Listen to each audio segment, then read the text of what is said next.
नमस्कार जोहार, आपका स्वागत है खबर छत्तीसगढ़ में। तो आइए जानते हैं छत्तीसगढ़ के हर छोटे बड़े शहर से 25 फटाफट बड़ी खबरों को। इससे पहले यदि आप वीडियो को लाइक नहीं किए तो लाइक कर दीजिए और चैनल में नए हैं तो चैनल को सब्सक्राइब कर लीजिए। और आप वीडियो को कहां से देख रहे हैं कमेंट बॉक्स में हमें जरूर बताइए।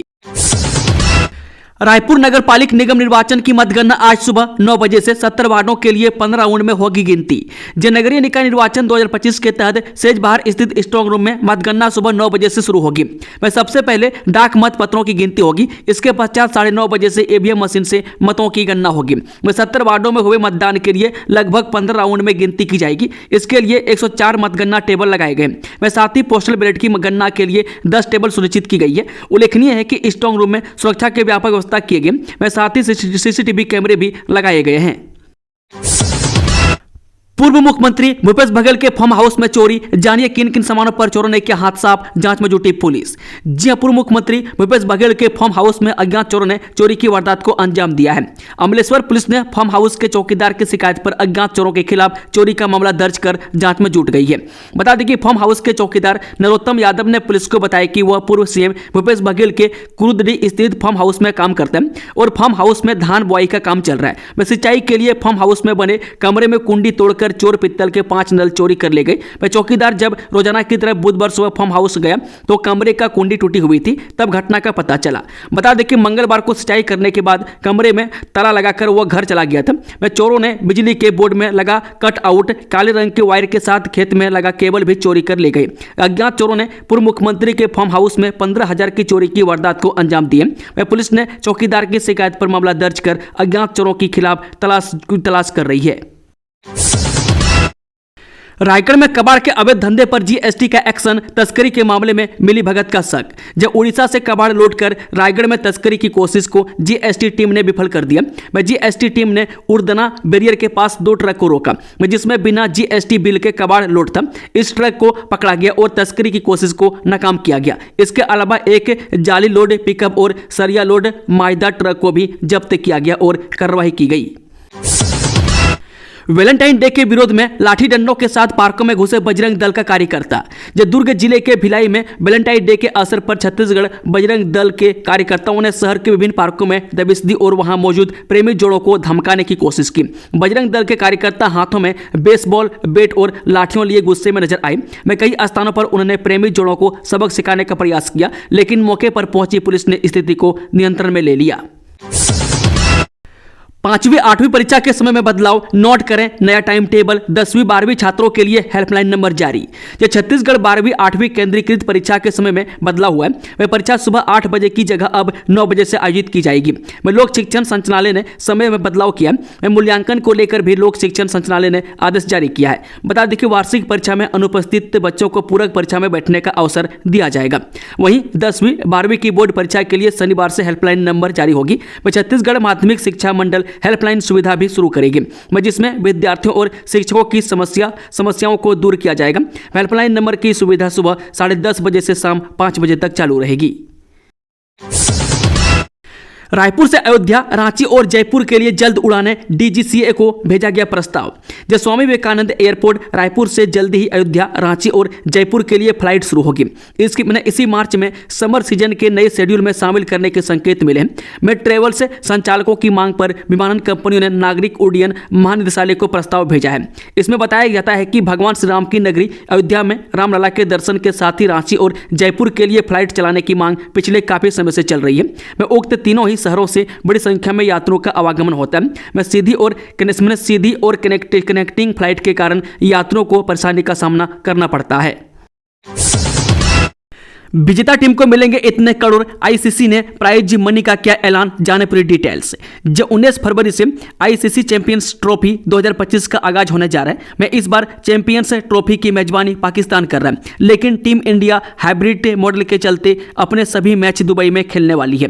वहीं आईसीसी ने शुक्रवार को प्राइज मनी की घोषणा की।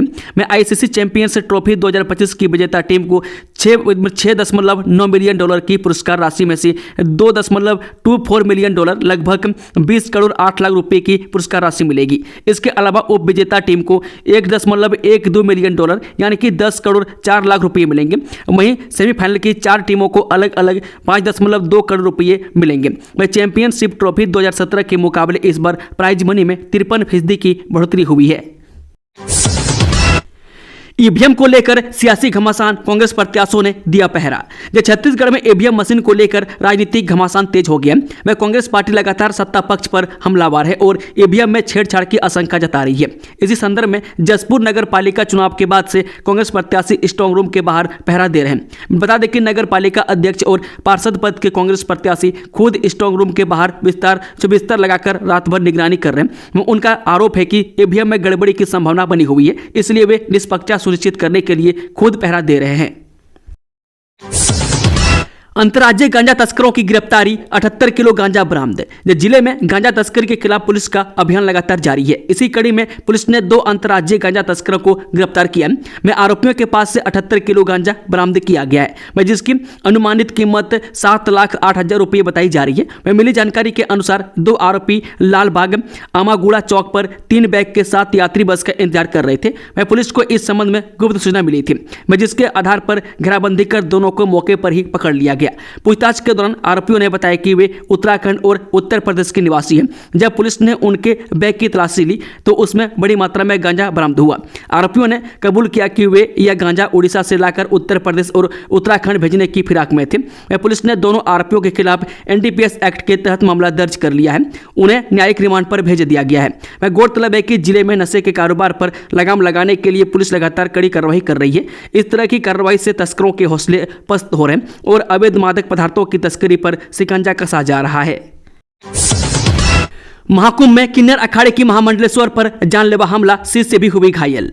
जी हां, महाकुंभ में किन्नर अखाड़े की महामंडलेश्वर कल्याणी नंदगिरी उर्फ छोटी मां पर जानलेवा हमला हुआ है। इस हमले में उनके 3 से 4 शिष्य भी घायल हो गए हैं। घटना के बाद सभी घायलों को महाकुंभ के सेंट्रल अस्पताल में भर्ती कराया गया।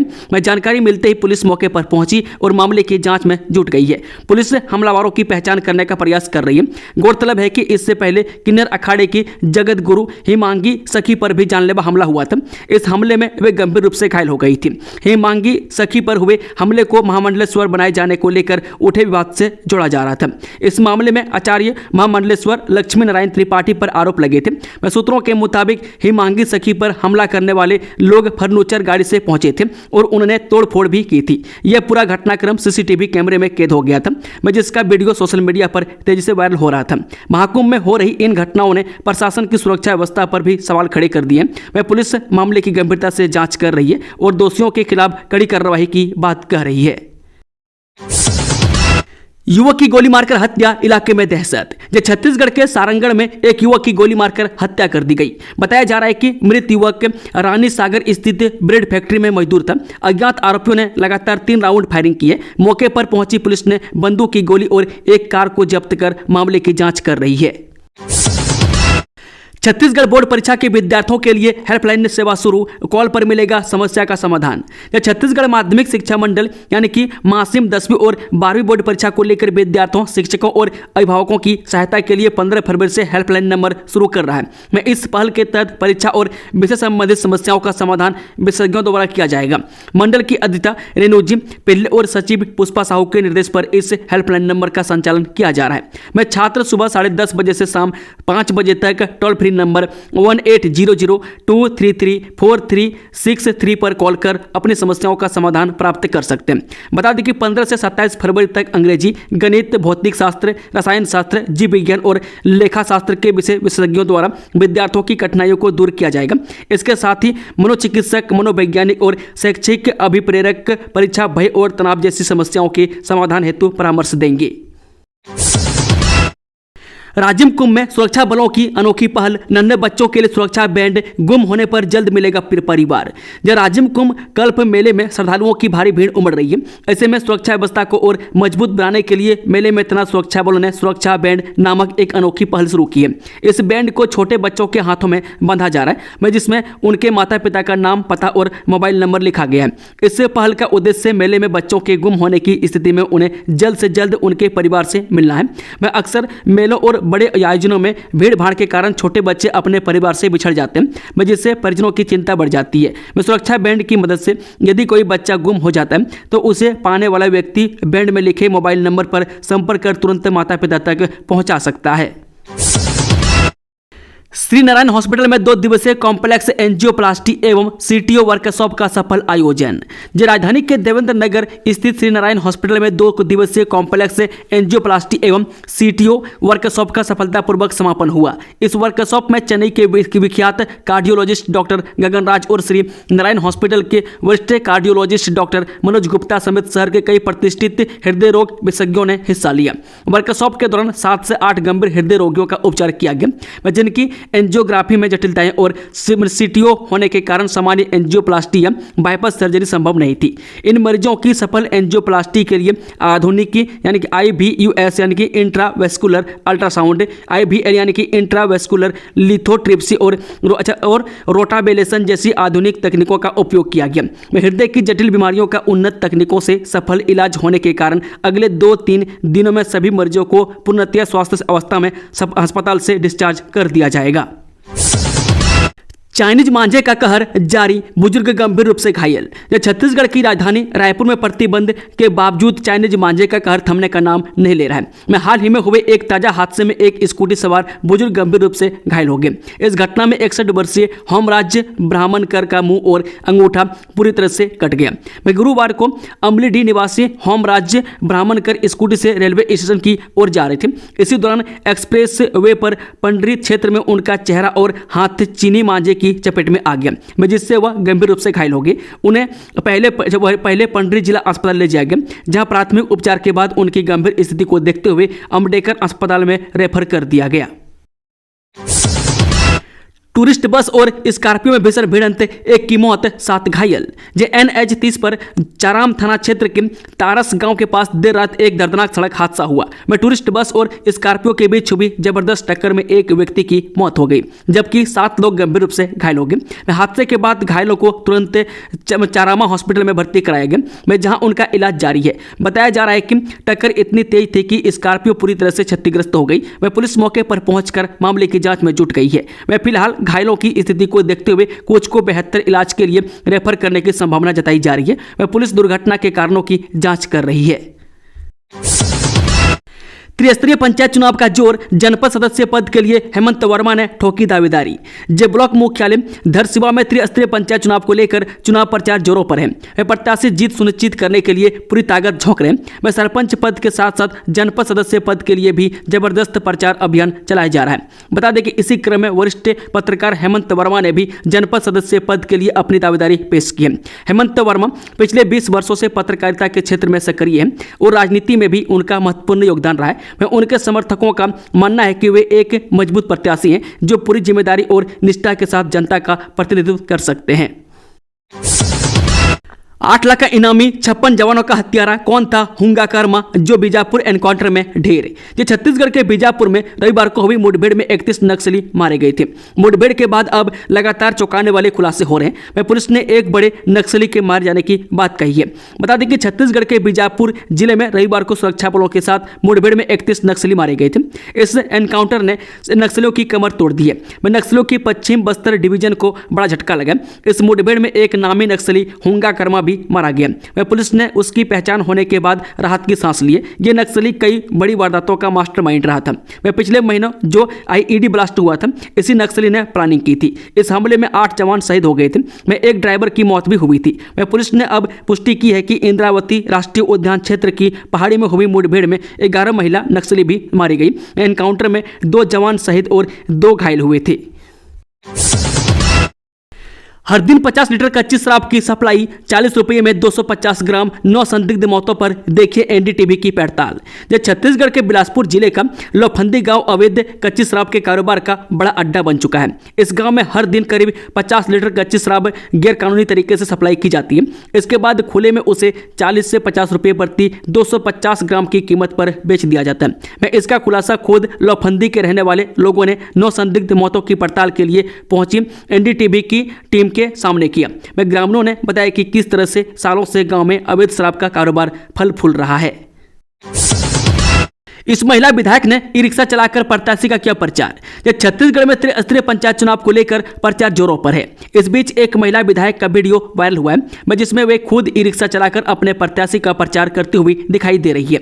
बता दें कि प्रदेश में 17 फरवरी से 3 चरणों में त्रिस्तरीय पंचायत चुनाव हो रहे हैं। वह पहले चरण के चुनाव के लिए प्रचार को महज 2 दिन रह गए। वह ग्रामीण इलाकों में इसके लिए प्रचार जोरों पर चल रहा है। वह पार्टियों के बड़े नेता भी अपने प्रत्याशी के पक्ष में प्रचार के लिए सड़कों पर उतरे हुए हैं। इसी बीच बालोद जिले के संजारी बालोद की विधायक संगीता सिन्हा भी अपने प्रत्याशियों के प्रचार में उतरी हुई है। इस बीच वे अलग अंदाज में दिखाई दे रही है। इस सफल रहा पीएम मोदी का दौरा, 10 बड़े ऐलान, प्रिय मित्र ट्रंप के साथ किन मुद्दों पर बनी बात। जी हां, प्रधानमंत्री नरेंद्र मोदी अपने 2 दिवसीय अमेरिकी यात्रा पूरी करके नई दिल्ली आ गए। इस दौरे के दौरान उन्होंने अमेरिकी राष्ट्रपति डोनाल्ड ट्रंप के साथ उच्च स्तरीय द्विपक्षीय वार्ता की, जिसमें व्यापार, रक्षा, सुरक्षा, ऊर्जा और प्रौद्योगिकी सहित कई अहम मुद्दों पर चर्चा की। बता दें कि प्रधानमंत्री मोदी बुधवार को फ्रांस से अमेरिका पहुंचे थे और गुरुवार को भारतीय समय अनुसार शुक्रवार को राष्ट्रपति ट्रंप ने उनकी मेजबानी की। यह बैठक खास रही क्योंकि यह ट्रंप के दूसरे कार्यकाल की पहली द्विपक्षीय वार्ता थी। दोनों नेताओं ने भारत अमेरिका संबंधों को और मजबूत करने की दिशा में महत्वपूर्ण फैसले लिए। नक्सली हिड़मा माड़वी ढेर, 1 करोड़ रुपये से ज्यादा के इनाम भी मारे गए, देखें नाम। जब छत्तीसगढ़ के बीजापुर जिले में हुए इनकाउंटर में नक्सली हिड़मा माड़वी भी ढेर हुआ है। इसके साथ ही 1 करोड़ रुपये से ज्यादा के इनामी नक्सली मारे गए। पुलिस ने 28 नक्सलियों की पहचान कर सूची भी जारी कर दी है। बता दें कि दरअसल छत्तीसगढ़ के बीजापुर जिले के नेशनल पार्क में 9 फरवरी को पुलिस और नक्सलियों के बीच मुठभेड़ हुई थी। इस गोलीबारी में जवानों ने 31 नक्सलियों को मार गिराया था। हालांकि इस घटना में 2 जवान भी शहीद हो गए थे। वे सभी मारे गए नक्सलियों की पुलिस से पहचान कर रही थी। इनमें से 28 नक्सलियों की पहचान हो गई है। इसकी सूची भी पुलिस ने जारी कर दी है। इन सभी पर छत्तीसगढ़ सरकार की अलग अलग इनामी राशि है। कौन थे संत वैलेंटाइन, जिनकी याद में मनाया जाता है प्यार का दिन। जो वैलेंटाइन डे, जिसे हम प्यार का दिन कहा जाता है, वह प्यार करने वाले इस दिन का इंतजार पूरे साल करते हैं। अपने प्यार का इजहार करने के लिए वैलेंटाइन डे बेहतर दूसरा कोई दिन हो ही नहीं सकता। 7 से 14 फरवरी तक पूरा सप्ताह वैलेंटाइन वीक के तौर पर मनाया जाता है। बता दें कि रोज डे के बाद propose day, chocolate day, teddy day, promise day, hug day और किस डे के बाद प्यार के इस जश्न के अंतिम दिन 14 फरवरी को पूरी दुनिया में वैलेंटाइन डे के रूप में मनाया जाता है। बता दें कि वैलेंटाइन डे को संत वैलेंटाइन डे की याद में मनाया जाता है। आइए जानते हैं कौन थे संत वैलेंटाइन। जो वैलेंटाइन डे के इतिहास को लेकर कई कहानियां व किंवदंतियां प्रचलित हैं। कुछ जगह इस दिन को रोम से जुड़ा हुआ बताया जाता है। ऐसी मान्यता है कि रोम में एक पादरी थे जिनका नाम संत वैलेंटाइन था। कागजों की माने तो ओरिया ऑफ जेकोबस डी ओरिजन नाम की किताब के मुताबिक संत वैलेंटाइन 3री शताब्दी में एक रोमन पादरी थे। प्रेम ही उनकी जिंदगी थी। उस समय के रोमन सम्राट क्लोडियस द्वितीय का मानना था कि सैनिकों का काम देश के लिए जंग लड़ना और अगर वे प्यार करने लगेंगे तो इससे उनका ध्यान भटक सकता है। इसको लेकर राजा ने सैनिकों के विवाह पर रोक लगा दी थी। लेकिन संत वैलेंटाइन ने प्यार करने वालों की मदद करने का फैसला किया। उन्होंने चोरी छिपे कई सैनिकों की शादी करवाई थी। इस बात का पता चला जब सम्राट को लगा तो संत वैलेंटाइन को पकड़कर जेल में डाल दिया गया। उस समय 14 फरवरी को उन्हें मौत की सजा दे दी गई। इस दिन छत्तीसगढ़ आ रही एक्ट्रेस तमन्ना भाटिया लीजेंड्स 90 क्रिकेट लीग में करेंगी परफॉर्मेंस। जो रायपुर के शहीद वीर नारायण सिंह अंतर्राष्ट्रीय स्टेडियम में चल रही लीजेंड 90 लीग के शुभ आरंभ में जहां बॉलीवुड सुंदरी उर्वशी रौतेला ने 4 चांद लगाए थे, तो वहीं फाइनल में दर्शकों को एंटरटेन करने आ रही है बाहुबली फेम तमन्ना भाटिया। जो शहीद वीर नारायण सिंह अंतर्राष्ट्रीय स्टेडियम में लीजेंड 90 लीग का फाइनल मैच 17 फरवरी को खेला जाएगा। इसी दिन दर्शकों को इंटरटेनमेंट करने एक्ट्रेस तमन्ना भाटिया परफॉर्मेंस करने आएंगी। शिक्षिकाओं के लिए स्कूल में टेम्परेरी टॉयलेट तो छात्राओं के लिए खुला मैदान होना पड़ता है शर्मसार, जिम्मेदार बेफिक्र। जो स्वच्छता का पाठ पढ़ाने वाले स्कूल में ही जिम्मेदारों की उदासीनता के कारण स्वच्छ भारत मिशन की धज्जियां उड़ाई जा रही है। जिले के ग्राम कचकरौली स्थित शासकीय उच्चतर माध्यमिक विद्यालय में शौचालय नहीं होने से विद्यार्थियों व शिक्षकों को परेशानी का सामना करना पड़ रहा है। विशेष परेशानी का सामना स्कूल में पढ़ने वाली छात्राओं व महिला शिक्षकों को करना पड़ रहा है। हालांकि महिला शिक्षकों के लिए स्कूल में टेम्परेरी टॉयलेट है, जहां छात्राओं को जाने की मनाही है। स्कूल में शौचालय नहीं होने से छात्राएं खुले में टॉयलेट जाने को मजबूर हैं। धान खरीदी का भुगतान नहीं तो मतदान नहीं, राजनांदगांव कलेक्ट्रेट पहुंचा प्रदेश किसान संघ। जब प्रदेश किसान संघ का दल आज कलेक्ट्रेट से मुलाकात के लिए पहुंचा, प्रदेश किसान संघ का कहना था कि किसानों को धान की राशि का जल्द से जल्द भुगतान किया जाए। मैं कलेक्टर को सौंपे अपने ज्ञापन में प्रदेश किसान संघ ने कहा कि अगर पैसे नहीं मिलते तो पंचायत चुनाव में मतदान नहीं करेंगे। मैं कलेक्टर से मिलने आए प्रदेश किसान संघ के सदस्यों का कहना था कि 20 जनवरी से 31 जनवरी तक धान की खरीदी का भुगतान की बात कही गई थी। मैं प्रदेश किसान संघ के संयोजक सुदेश टिक्कम ने बताया कि 31 जनवरी को समर्थन मूल्य में धान खरीदी संपन्न हो चुकी है। 20 जनवरी से 31 जनवरी के बीच जो धान खरीदी हुई है उसका भुगतान अभी तक किसानों को नहीं हुआ है। वह प्रदेश किसान संघ के संयोजक ने कहा कि पहले भुगतान फिर मतदान किसान करेंगे। त्रिस्तरीय पंचायत चुनाव दूसरी बार जिला प्रभारी बनाए गए विनोद तिवारी, आदेश जारी।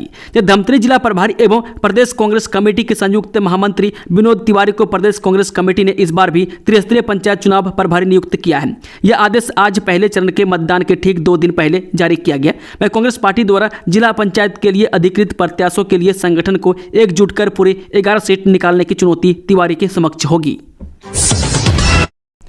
समाज कल्याण विभाग में करोड़ों का भ्रष्टाचार, रिटायरमेंट के बाद उप संचालक ने संविदा के सहारे संभाली कुर्सी, फर्जी खाता खुलवाकर 3.25 करोड़ डकारे, कलेक्टर ने दिए FIR के निर्देश। समाज कल्याण विभाग के उप संचालक ने रिटायरमेंट के बाद संविदा के सहारे कुर्सी संभाली और फिर खुद के कल्याण के लिए करोड़ों रुपए का वारा न्यारा कर दिया। उन्होंने गरियाबंद और धमतरी के बैंकों में विभाग के नाम से फर्जी खाता खुलवाया और 3 साल में 3.25 करोड़ डकार दिए। मामले की जांच अपर कलेक्टर अरविंद पांडे ने की। मैं जांच प्रतिवेदन के आधार पर कलेक्टर दीपक अग्रवाल ने आज तत्कालीन उप संचालक के LS मार्को व DDO प्रभारी मुन्नी लाल पाल के खिलाफ FIR दर्ज कराने के निर्देश दिए हैं। बता दें कि रायपुर के कुंदल ठाकुर ने जुलाई में मामले की लिखित शिकायतें कलेक्टर से की थी। इसके बाद 3 सदस्यीय जांच कमेटी बनाकर जांच शुरू की गई। वह जांच का नेतृत्व अपर कलेक्टर अरविंद पांडे कर रहे थे। अगस्त से शुरू की गई जांच में उक्त दोनों अफसरों को 3 मर्तबे जांच कमेटी के समक्ष उपस्थित होने का कहा गया, पर वे नहीं आए। वह कमेटी ने सरकारी रिकॉर्ड को बारीकी से खंगालना शुरू किया और पता चला कि वित्तीय वर्ष 2016 से 2019 में कलेक्टर के बगैर अनुशंसा के ही रायपुर संचालनालय से जागरूकता अभियान, पेंशन योजना, दिव्यांग प्रोत्साहन योजना, पुनर्वास शिविर जैसे योजनाओं के नाम पर रुपये मंजूर कराते रहे। मंजूर राशि विभाग के ओरिजिनल खाता के बजाय धमतरी व गरियाबंद के निजी बैंकों में विभाग के नाम से खोले गए खाता में डलवाया जाता रहा, जिसे चेक के माध्यम से आहरण किया गया। पूरे मामले में रायपुर संचालनालय के तत्कालीन संचालक पंकज वर्मा की भूमिका भी संदिग्ध पाई गई है। एसीबी की बड़ी कार्रवाई, वन रेंजर रिश्वत लेते रंगे हाथ गिरफ्तार। रिश्वतखोर के खिलाफ एंटी करप्शन ब्यूरो की टीम लगातार कार्रवाई कर उन्हें रंगे हाथ पकड़ रही है। मैं इसी कड़ी में आज रायगढ़ जिले में एसीबी ने बड़ी कार्रवाई करते हुए वन विभाग के रेंजर को रिश्वत लेते रंगे हाथ गिरफ्तार कर लिया है। मिली जानकारी के अनुसार खरसिया में एसीबी की टीम ने वन विभाग के रेंजर PP वस्त्रकार को 15,000 रुपये की रिश्वत लेते गिरफ्तार किया। मैं आरोपी रेंजर वन भूमि को आबादी घोषित करने के लिए रिश्वत की मांग कर रहा था। मैं खरसिया के ग्राम खड़गांव निवासी बजरंग सिद्धार ने एसीबी को इसकी शिकायत की थी। मैं शिकायत मिलने के बाद एसीबी टीम ने जाल बिछाया और वन विभाग के कार्यकाल में रेंजर को घूस लेते हुए पकड़ लिया। मैं फिलहाल मामले में एसीबी की टीम आरोपी को गिरफ्तार कर आगे की कार्रवाई कर रही है। गोलीकांड के 4 आरोपी गिरफ्तार, मुख्य आरोपी फरार। बेकरी के सामने प्लास्टिक जलाने को लेकर हुआ था विवाद। छत्तीसगढ़ के सारंगढ़ में मामूली विवाद में एक युवक पर गोली चला दी थी, जिसके बाद आनंद फानंद में उसे अस्पताल में भर्ती कराया गया था, जहां उसकी मौत हो गई। अब पुलिस ने मामले में 4 आरोपियों को गिरफ्तार कर लिया। मुख्य आरोपी कृष्ण राजपूत अभी भी फरार है, जिसकी तलाश में पुलिस जुटी है। गिरफ्तार आरोपियों से पुलिस से पूछताछ कर रही है। जानकारी के अनुसार बता दें कि सूर्या बेकरी के सामने प्लास्टिक जलाने को लेकर ललिता बघेल, पिंटू जांगड़े और कृष्णा राजपूत का स्टाफ के साथ विवाद हो गया था। इस दौरान आरोपियों ने बेकरी में काम करने वाले मुखलाल मांझी के सीने में गोली मार दी। अस्पताल में इलाज के दौरान मुखलाल की मौत हो गई। घटना की सूचना पर पुलिस मौके पर पहुंची। यहां से कार और मैगजीन बरामद किया गया है। दोस्तों, खबरों का सिलसिला समाप्त होता है। अगर जानकारी पसंद आई तो वीडियो को लाइक, शेयर, चैनल को सब्सक्राइब जरूर कर लें और कमेंट बॉक्स में कमेंट करके बताएं कि आप न्यूज़ को भारत के किस कोने में बैठकर देख रहे हैं। Thank you, all the best. जय हिंद, जोहार छत्तीसगढ़।